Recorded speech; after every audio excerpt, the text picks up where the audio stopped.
So we often tout the benefits of certain procedures and this type of facelift versus this type of facelift versus these type of implants versus other types of implants, but nobody really dwells upon or educates about the aftermath of either facelift or facial implant surgery.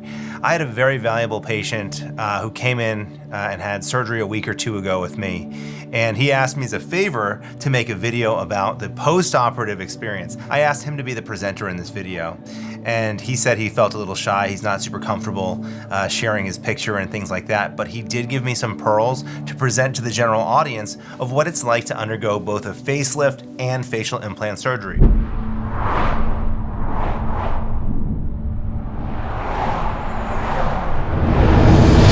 Now, patient X, as we'll call him, had jaw implant surgery. Custom PEEK implants were used, as well as shaving of a previous genioplasty. So in the past, doctors actually moved his chin forward by cutting it and plating it with screws in a forward position.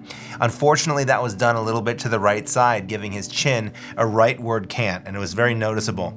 So this patient consented to fat grafting, facelift, as well as facial custom implants and genioplasty revision by cutting that bone. But today I want to be a little bit more specific and talk about what he told me he experienced in the post-operative period.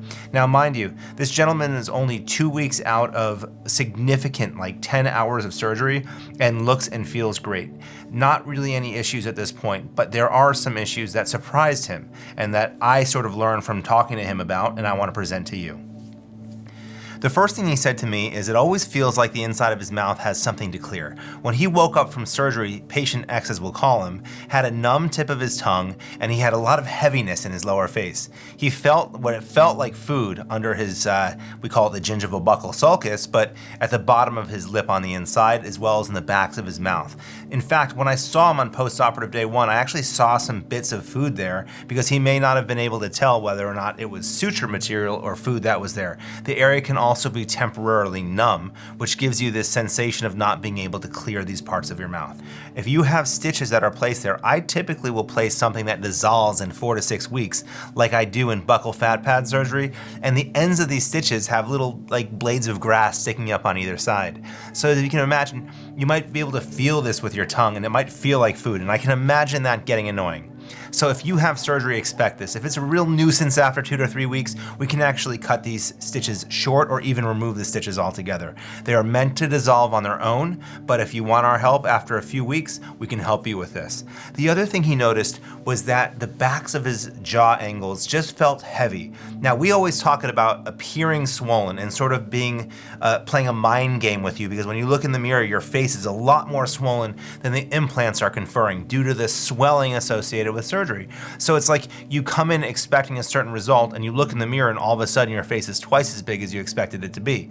Now, that can also be a little bit troubling for some patients, and it has been even in my practice.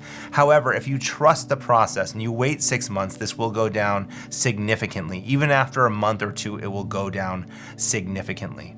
However, the sensation of heaviness also complements this appearance of looking really swollen. So you don't just look swollen, but you actually get a sensation of heaviness as well. Now, other than that, the pain that he experienced was less than most people would experience. He's had a history of orthodontic surgery, but he said it really wasn't a painful operation. His mouth was swollen and he spoke a little bit funny, but the pain really wasn't that bad. Now, finally, he also had a facelift in conjunction with this jaw shaping and remodeling. And the facelift itself was relatively painless. I think when you blend orthodontic or jaw implant surgery with facial surgery, your brain gets kind of confused and doesn't really know what is causing pain and what's not causing pain. So he didn't really feel any facial pain at all. The one area that was uncomfortable was where his neck was suspended back. Now, this patient felt certain discomfort and felt like it was really tight, and most of my facelift patients will say the same thing, but particularly when he took one of his pillows out and extended his neck. When you extend your neck, I guess it's a little bit more uncomfortable than when you don't extend your neck. But overall, this gentleman, by 2 weeks, was not even taking narcotic pain medication at all. He wasn't after a week, was very comfortable, and this is in the face of 10 hours of pretty exhaustive facial plastic surgery. So In the end, I had a little bit of a surprise from this patient that jaw implant surgery is not super uncomfortable, number one.